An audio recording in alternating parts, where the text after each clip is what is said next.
सुप्रभात बच्चों। हिंदी भाषा की कक्षा में आप सबों का बहुत बहुत स्वागत है।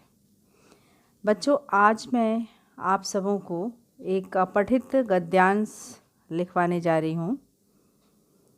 आप लोग बिना देर किए अपनी कॉपी, अपनी कलम निकालिए और फटाफट यह गद्यांश लिख लीजिए जो गद्यांश आपको अपने स्क्रीन पर दिख रहा है।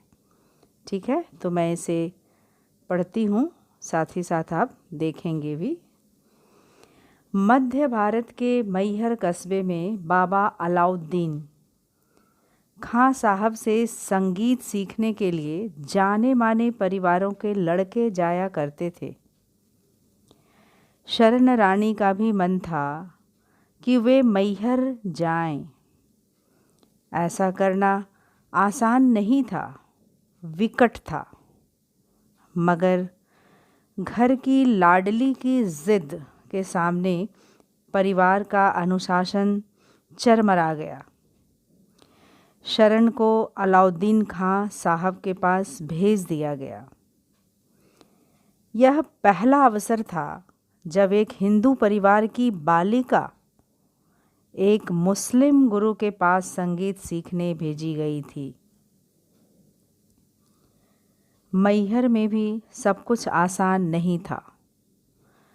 बाबा शिक्षा देने के लिए तो तैयार हो गए थे, मगर अपने कुनवे में शामिल करने से पहले उन्होंने शरण की कड़ी परीक्षा ली।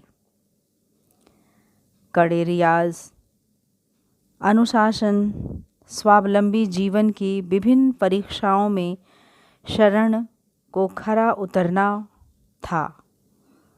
वे उतरी भी।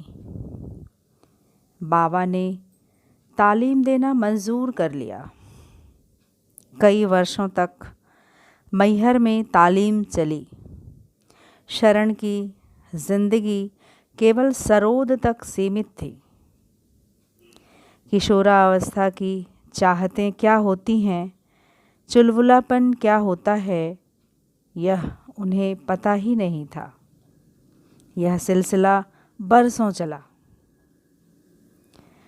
बस इतना ही है यह गद्यांश। अब मैं इसके कुछ प्रश्न बता रही हूँ। लगभग 5 प्रश्न हैं जिनके उत्तर आपको गद्यांश में से ढूंढकर लिखने हैं। पहला प्रश्न देखिए, मैहर की क्या विशेषता थी? उत्तर खुद से लिखेंगे।